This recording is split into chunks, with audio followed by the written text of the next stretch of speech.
Okay, hello people. Let's see, we have a couple folks joined in. Thanks for your patience. I was a couple minutes late. Had a little problem logging in. While I let people join, I see a few more people have entered. All right, let me just take a minute and explain what I'm doing here and what we're doing here. So this is my Ask Me Anything session. I try to hold these monthly and to give people a chance to come and just ask what's on their mind. Let's learn from each other. It's a way that I'm trying to be able to share perspective, advice, etc., in a way that's scalable and that everybody can benefit from. So thanks for taking time out to join us. And if you're watching this on the YouTube channel, I hope you find some good value from it.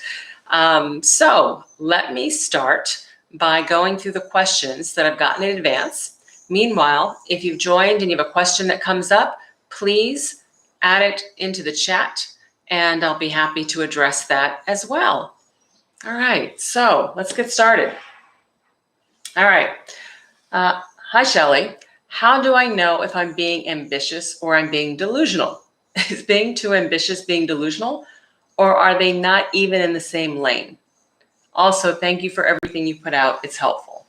Well, good. I'm glad it's helpful. That's why I try to take the time to do all this. So let's talk about ambitious and delusion. No. Ambition and delusion aren't even in the same lane. Two different things. Ambition is all about what do you want out of life? Professionally, personally, it doesn't matter.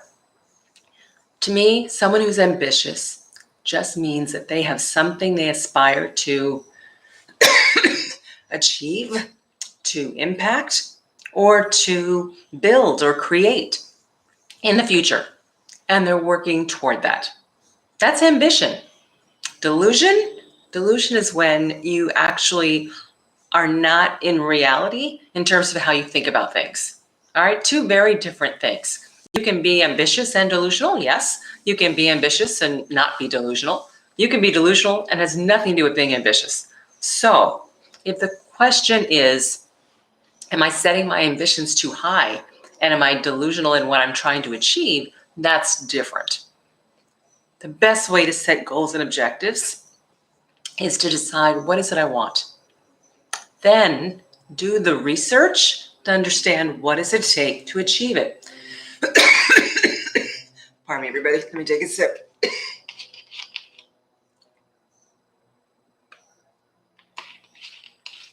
Okay, once you understand what it requires to achieve what it is that you want, then you can figure out a plan to actually make those things happen. Now, if you set a goal and you just say, one day I want to be an astronaut, and you're not doing a thing to actually work toward it, you haven't done the research to understand what does it take to get there, what experience, what education, what background, etc., and you're just hoping that one day the opportunity falls out of the sky, then yes, you're being delusional. But they are not related. I've been ambitious throughout my whole career, but I've always done it with my eyes wide open. What is it I want to do? Do the research to understand what does it take to get there, and then take those steps in a very disciplined and proactive manner. All right. I would like to, anything streaming, I'm still waiting. All right. Let's see. It tells me that we are streaming yet in the live session. I got a message that said, is anything streaming? I'm still waiting. If there's anybody on the team, okay, looks like they're on. Pardon me, this cough is going to be the death of me one day. All right, everybody can see. All right, great. Okay, next question. I would like to receive some tips for a 28-year young professional, a 28-year-old young professional. All right, my number one tip, and you can see in the background, is read my book, Unapologetically Ambitious. Honestly, it's a book that I wrote for young professionals that can help, frankly, all professionals. But the whole focus is at this stage in your career and in your life, be strategic. Think about what you want professionally and personally, and then work toward it. Try to make decisions consistent with what it is that you're trying to achieve.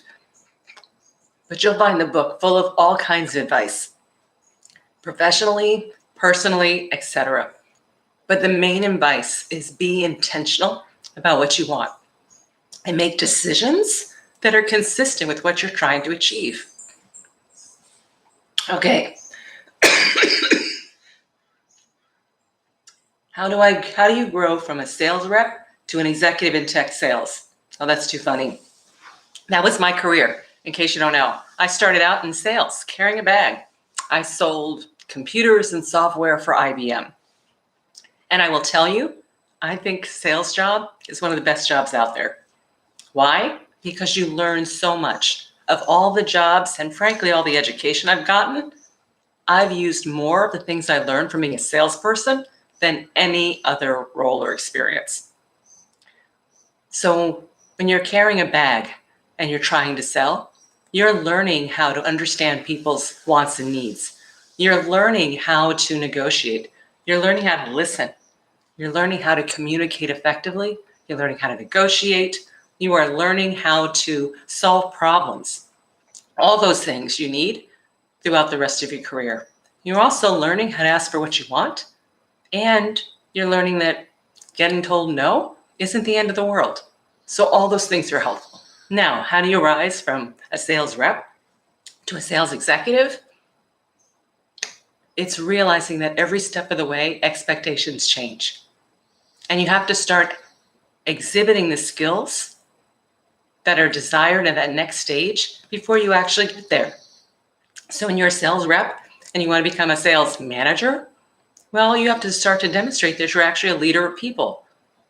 And by the way, you don't have to wait to be given a manager's title to actually exhibit leadership. There's all kinds of leadership. Floor leaders are something we talk about always in business, right? It's the people that others come to get advice, to get counsel. It's the people who are coordinating. It's folks who are proactively figuring out, hey, how do we make things better? What can we do? So demonstrate leadership beyond what your exacting role is. When people see you exhibit, they realize you have the skill, and then you're more likely to get that opportunity. 2, make sure people know what it is that you want. Let them know that, one day I want to be a sales manager or a sales executive. Ask them, do you think you have potential? What advice do they have for you on experiences, on skills, on etc.? And then make sure that you understand how you're actually doing and performing in your own role, right? Ask for feedback. And by the way, don't ask general. Don't say, how am I doing? Because people are going to say, fine. It's just an easy out. No. Pay attention to what skills and experiences are desired as you move up the ladder. And then ask specifically, right? Are there things that I can do to be a better communicator, right? What suggestions might you have for me on how to, and then fill in the blank, right? So just ask people for specific advice. When you ask for specific advice, people are more likely to actually give it to you. But again, I'm going to highlight Unapologetically Ambitious because it really does talk through rising through the ranks, asking for what you want, and how to get over hurdles and roadblocks that might come in your way. How do you get experience for a job when people will not hire you without experience? Yeah, that's the ultimate catch-22, isn't it? But here's the good news. Every industry has entry-level roles, every single one, because that's how they're designed. They know that people coming out of school or changing industries, right, don't have experience. So worst case, you have to start an entry-level job.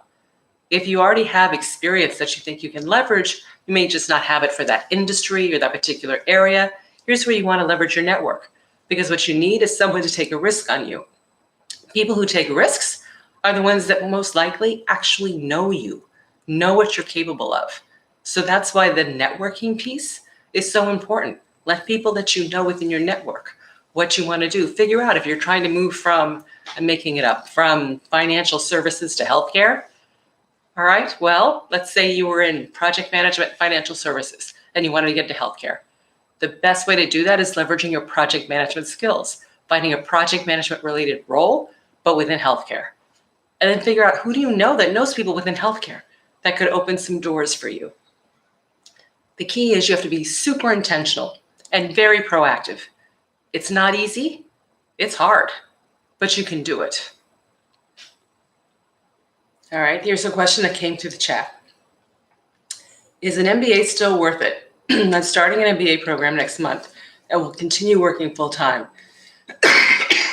Pardon me. But I've received a lot of criticism from people who say an MBA is a waste of money since the pandemic. Well, here's the deal. It all depends upon what it is you're trying to do. So an MBA in general, I would tell you, and no degree in general is just worth having a degree for having a degree's sake. But if you're aspiring to an area or a role where MBAs are helpful, are distinguishable, and or are expected, then yes, you should get an MBA.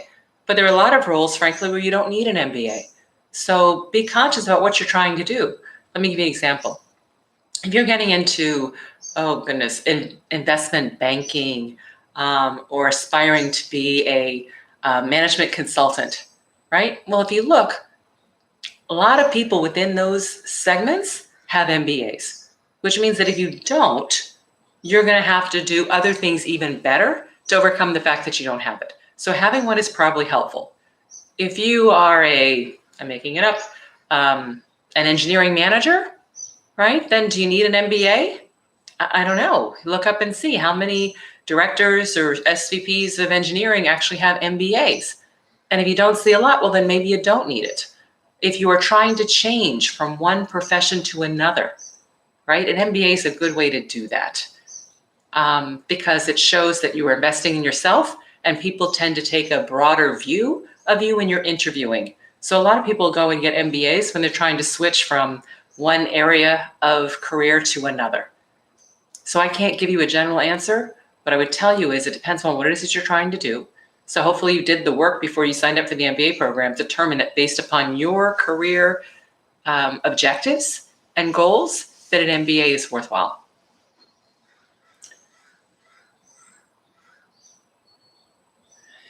Dear Shellye, thank you for giving us this opportunity. Your advice is invaluable and I really appreciate it. I have 2 questions. One, I recently transferred to a new team. In the beginning, it was great as I was assigned to lead a new project.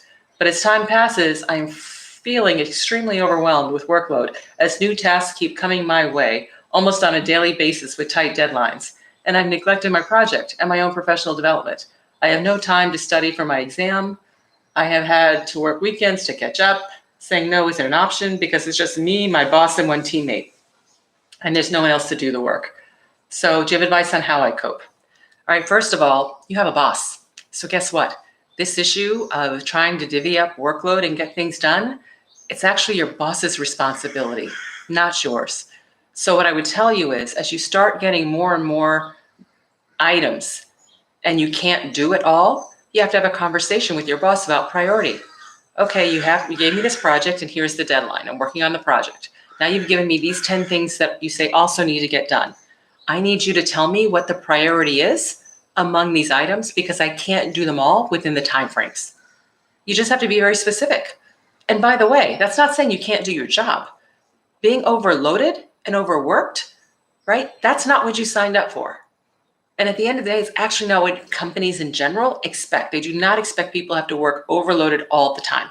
So be very diligent and specific. Don't go to your boss and say, you've given me too much. I have no idea how to handle this, right? No, that's not going to work. You go instead to your boss and you say, here's what you've given me. And then you lay it out. Here's the project. Here's this, here's this, here's this. Here's the time allocation that I'm putting against these. But as I look at it, there's more that I can possibly do. So therefore, tell me what the priority is and which ones can be deferred until later. And if they can't, then I think you need to find more resource. But you have to have a conversation. It's not your job to fix the fact that that the company is understaffed. That is your boss's job. So give it back to your boss in a very professional way. Have very specific information about what you're doing, timeline, priority, hours, etc. It's one thing if you go through a crunch. A lot of companies go through crunches. We're okay for the next month, right? All hands on deck. We got to get through this. But it is not reasonable to expect that you are working 12-hour days, 7 days a week, all the time, and still not feeling that you're getting accomplished what needs to be accomplished. That doesn't feel good to you, and it's not right. And you're not in a position where you're probably learning anything because you're scrambling so much, and you're probably not doing the best job you can on every project that you're given because you are being so overloaded. Okay. Next question. I have started to slowly expand my LinkedIn connections. One way I've been doing this is to attend webinars, mostly from outside my country. And I send LinkedIn connection requests to the speakers. Most accept my request. And it's great to follow their updates as they share about their work. How can I develop more meaningful networking relationships with my LinkedIn contacts, given that I don't know them and live in a different country? So here I'll tell you is a challenge. Meaningful relationships where you've only connected via LinkedIn is hard to do. Because think about everybody, even yourself, right? On other ends, people have a wide variety of ways in which they are communicating and working with people. So if you're trying to create a relationship via LinkedIn, you have to figure out how you invest. What is the value that you are bringing that person that would want them to therefore have a relationship with you versus just a connection with you? Focus on what connections you have where you could actually add value to what it is they do or how they operate, so that you can actually figure out a relationship value. But it's not easy. Let me give an example. You could reach out to someone on LinkedIn that you heard speak, right? And let me make it up. Let's say they spoke about a topic on strategic management.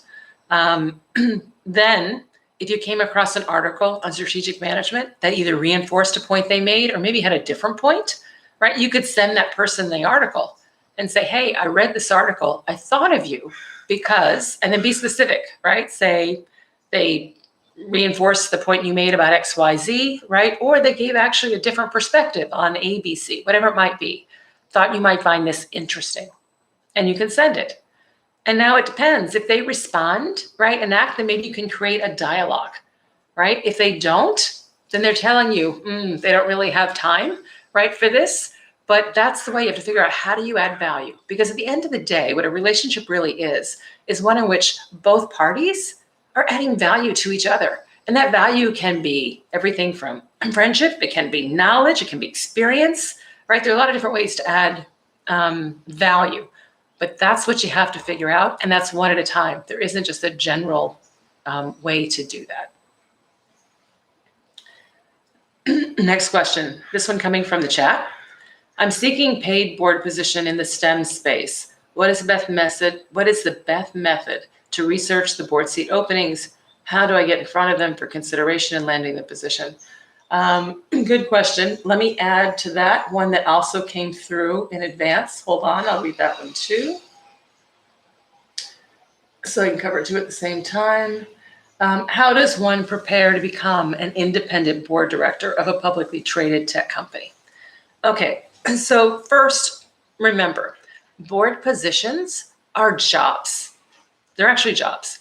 So that people, when companies are looking to add to their board, they're looking for specific skills and experience. Now, it's also, because it is a job, other people are competing for the job. So when you're coming in and getting engaged, realize that you are competing. So you have to make sure that you've got the skills and experience, et cetera, that are desired. So I'm gonna offer two things. One, I wrote a blog back in 2019. If you go to shellyearchambeau.com/blog and look back in, I want to say spring of 2019, I did a blog with a webinar post on how to get on a public board. So I encourage you to watch that. Two, most board seats come through networking. The next form is through executive recruiters. So when you say, how can I make people know that I'm available? How do I find out what jobs are open? You won't find. It's not public information. Board roles don't get posted. So the best way, if you've got the skills and experience that boards are looking for, first, work and try to get known by the executive recruiters. They want to know who all the people are that are out there that are skilled and capable, because they're hired to actually fill board seats. And therefore, they're bigger, their database and their knowledge, the more people they can put forward that are qualified, right, the better it is for them. So they have an interest in actually meeting people who are qualified board director prospects. So do that. Two, start using your network. People who are either serve on boards or work in and around boards. Think of Lawyers, a lot of lawyers sit on, not all lawyers, but corporate lawyers sit in board meetings. Find accountants, a lot of accounting people, right? Senior people sit in board meetings. Talk to the folks that you know that you have relationships with. Have them give you feedback to say, listen, I'm interested in serving on a board. Based upon my background, do you think I'm competitive? Why or why not? Why or why not? And then see if you can fix the why nots.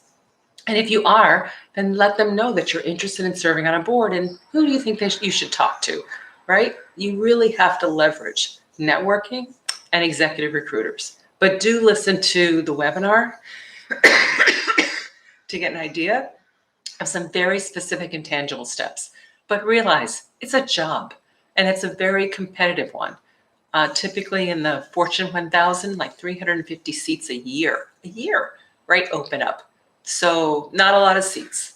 So therefore, you need to be very intentional and very strategic in terms of how you go after it. When I was ready to go after my board seat, actually before I was even going after my board seat, I was in my early 30s when I started to do research on what a board's looking for.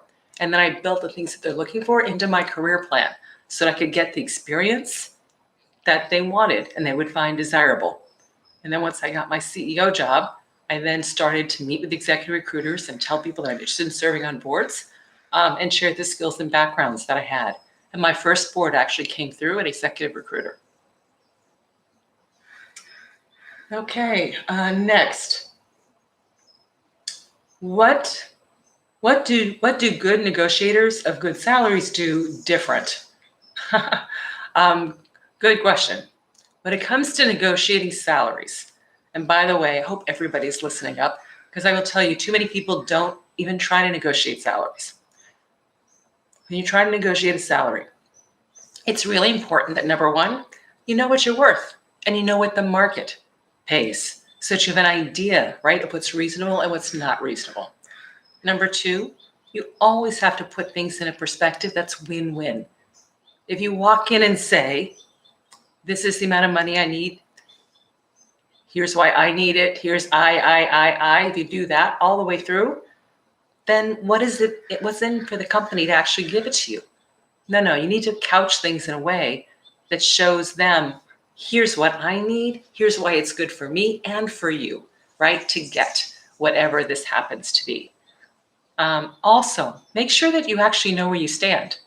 Make sure you know about your performance. If you're an existing company and trying to negotiate a salary so you have a track record with that company, make sure you know your strength. Make sure you know, how are you viewed? How is your performance viewed?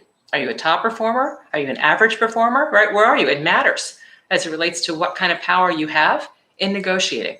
So that's always first. Make sure you know where you stand so that you know what you can actually build on or off of. Once you know where you stand, then it's about, like I said, know what you're worth, know what you're asking for, and then practice. Do not wing this. Don't say to yourself, okay, today I'm walking in, I'm going to tell the boss I need a raise or whatever it might be. No, practice. Actually take friends, peers, whatever, and actually practice a dialogue where you actually state, here's what I've done so far at this company. Here's the value I believe I brought. I really need to be paid competitively. And I believe that means that I need a $15,000 raise. I'm making it up, right?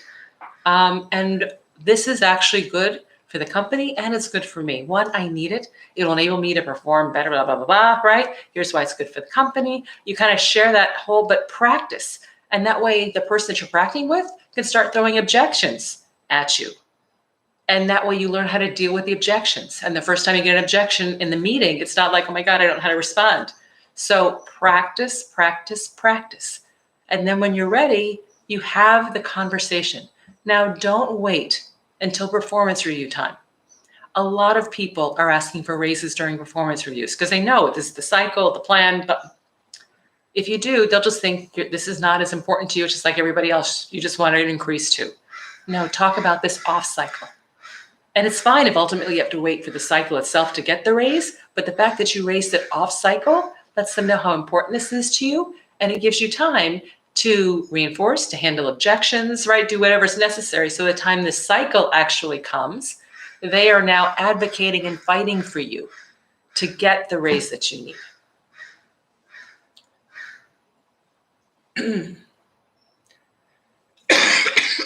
Pardon me. What are the best disciplines to create time for other life and hobbies besides work? All right, 3 things: plan, prioritize, and delegate. That's it. That's really all you need. And what do I mean by plan? Plan means, all right, have a plan for how you're going to spend your time, and then actually do that. What happens to a lot of us is we let things that we didn't expect creep in and take up so much more time. And then all of a sudden we don't have time for what it is that we want.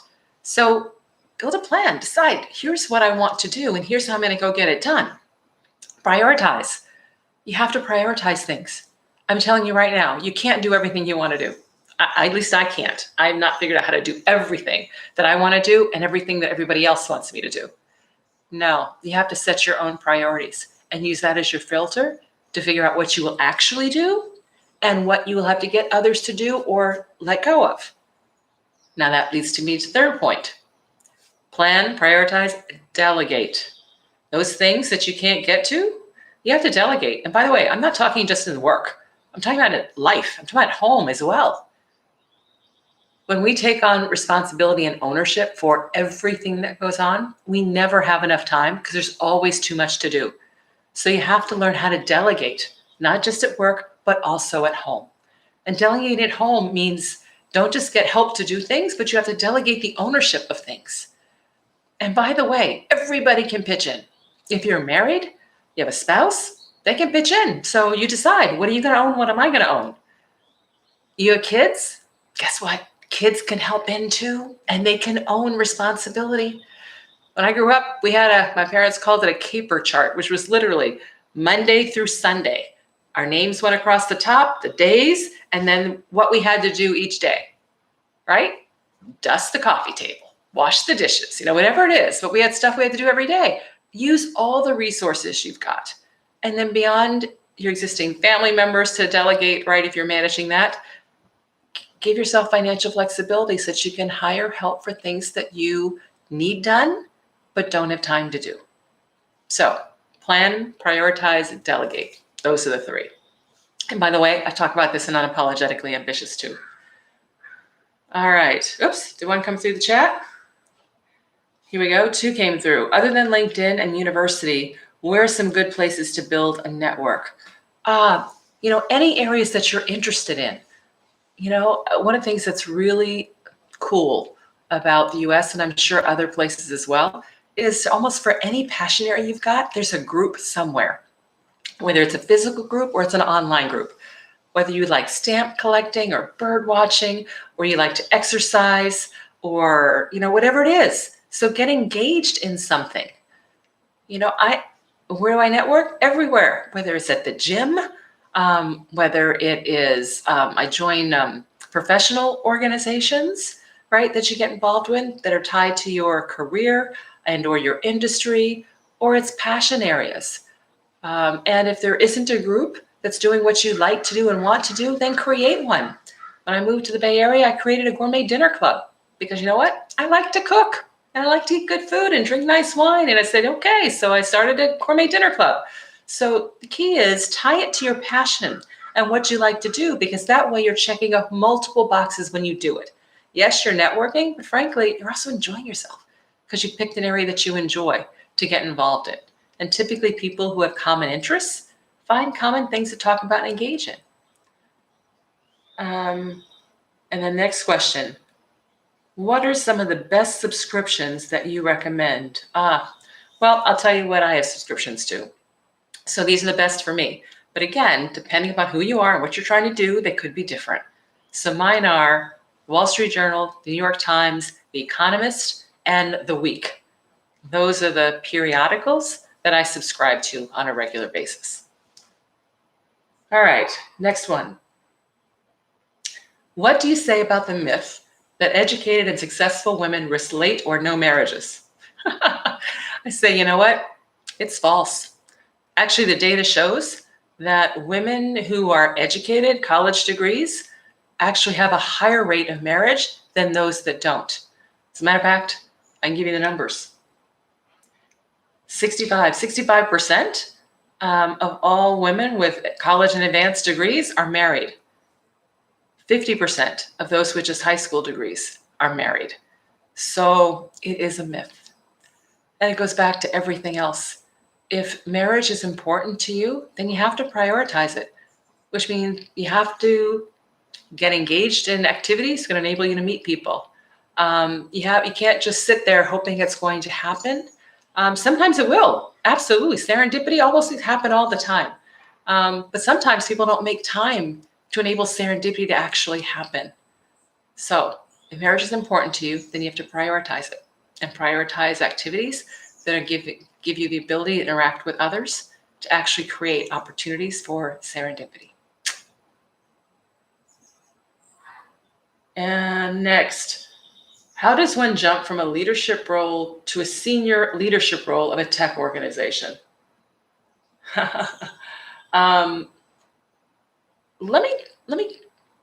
Let's talk about this for a minute, because a lot of people say, gosh, I've been doing well. I've been doing this job for a long time. I'm doing it well, but I just can't seem to get to the next level, whatever that next level happens to be. What people don't always realize is that expectations change as you rise. So when you're an individual performer early in your career, you're judged primarily on what you actually create. What are you able to make happen? What do you do? How do you communicate? How do you work with others, right? All those things come into play. As you move up the ranks and you're trying to get into management and leadership, now you're judged more, not just on what you do, but how you're able to get work done through others. How do you inspire others? How well do you communicate? Are you able to actually put in place plans? Can you build teams, right? Can you make change? Can you make hard decisions? I mean, what they're looking for is different. Then as you rise up even higher, yes, it's all those things, but then it's also, do you have the ability to actually execute against a strategy? Are you able to, through influence, right, get things done across organizations and across silos? Are you someone that others want to work for and want to be, right, in terms of part of the team? How good a job do you do in identifying talent and developing talent, right? The responsibility and expectations change.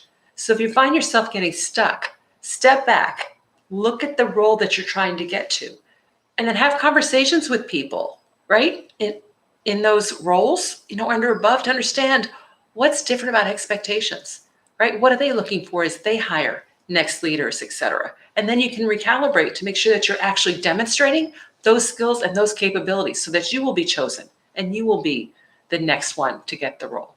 So that's the key. Expectations change. Next, you have to let people know what you want to do. They can't read your mind. And so let people know. And that doesn't mean walk around and say, hey, I'm going to be senior vice president of XYZ one day, right? So get in line and support me. No. Instead, it's really about asking people for help in a way that tells them what it is that you want to do, right? One day I aspire, we talked about this before, one day I aspire to be a senior vice president of manufacturing. Do you think I have potential? And then use that opportunity to get their advice, get their suggestions, get their feedback, right, on what you need to do and how you can get there. And by the way, don't do that with just one person. Let people know so that people can help you. Because I have found if you ask people in the right way, most people actually want to be helpful. Next one. Hey, Shellye, I read your book, Unapologetically Ambitious, and it changed my life. Oh, my goodness. Thank you. I'm going to a world-class university for my grad school in a few months. Thank you so much. Well, thank you very much for sharing that, Cynthia. I appreciate it. That's exactly why I wrote the book, was just trying to share at scale. So I'm so glad to hear that. All right, 2 questions. 1, what's your advice to a 25-year-old professional? I just answered that for 28-year-old, and it was to read the book. So now that you read the book, that's good. But let me just add a couple specific things. 1, set a goal. A lot of people are like, oh my God, I don't know what I want to do with my life. And I get it. I mean, you've got so many years ahead of you. How can you possibly know exactly what you want to do? But don't worry about that. Just pick a goal, pick something and work toward it. And if you decide as you're working toward it that, maybe this isn't what I want to do something else, it's okay to change that goal. But the good news is by setting one in the first place, you've been moving forward. Since you're now able to take those skills and shift them a little bit, right? And move forward to the next thing. But what I see a lot of people do is I'm not sure what I want to do. And so what happens is they kind of circle, right? And yeah, they move around, they might move up, but they kind of circle. So pick a goal and just go after it. Put a plan in place, go after it. So you're building skills. And if you really don't know what you want to do, then honestly, it doesn't really matter then, right? Because you're not sure what you want to do. So pick something that's in demand and go after that. Why? Because if you pick a role that's in demand, you're going to develop skills that are in demand. And the best way to leverage and shift your way from one place to another is to have skills that are in demand because everybody wants them. So at least do that while you're trying to figure out what you ultimately want to do. And my next piece of advice is make sure people know what you actually do. What you actually do. So many times people introduce themselves. They'll say, oh, I'm a project manager at XYZ company. Okay, do they know what I actually do? Well, they know a project management, so they know I can coordinate and organize things, but that's probably about it. No, be specific. Let people know what you actually do, right? I'm a project manager for XYZ company. I actually help project manage our most strategic accounts as they implement blah, blah, blah, blah, blah, right? I mean, just add 30 seconds onto it so that people actually know what your skills are. Because if they know what your skills are, when they hear about opportunities, they might think of you. So those would be a couple pieces of advice. Okay, here's another one coming through the chat. What are the benefits of having a PhD before 30 and in general? Again, it comes back to what you want to do. PhDs, most people think of PhDs in terms of being required for if you're going to go heavy into research or go into teaching. And then depending on what it's in, right? For instance, if it's in data science and things like that, then right, that could be a key demand.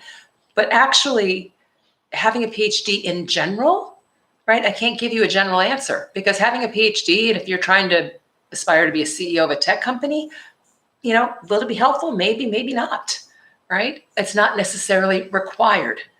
So you have to compare the value of the degree, just like the person who asked the MBA question, against what it is that you're trying to do. Okay, next one.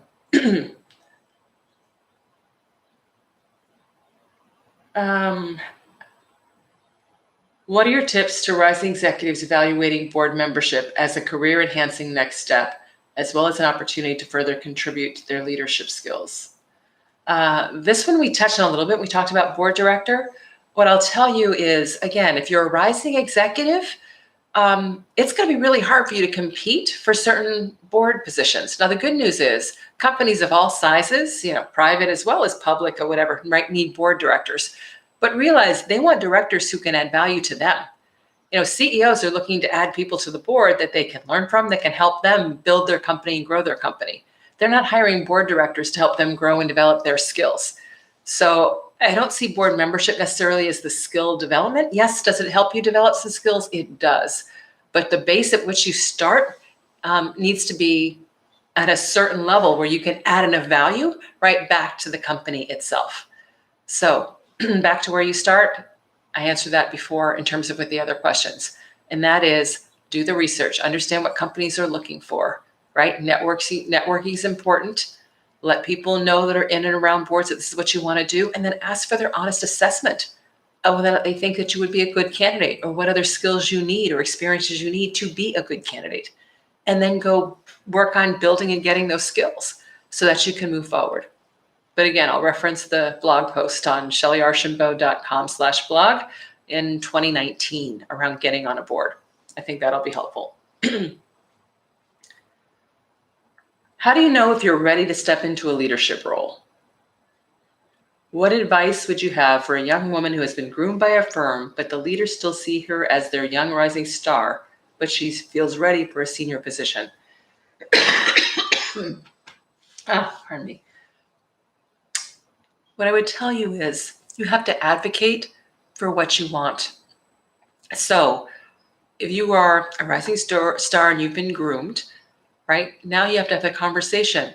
I aspire to be a partner in this firm, right? Or if it all depends on what kind of roles and titles, etc.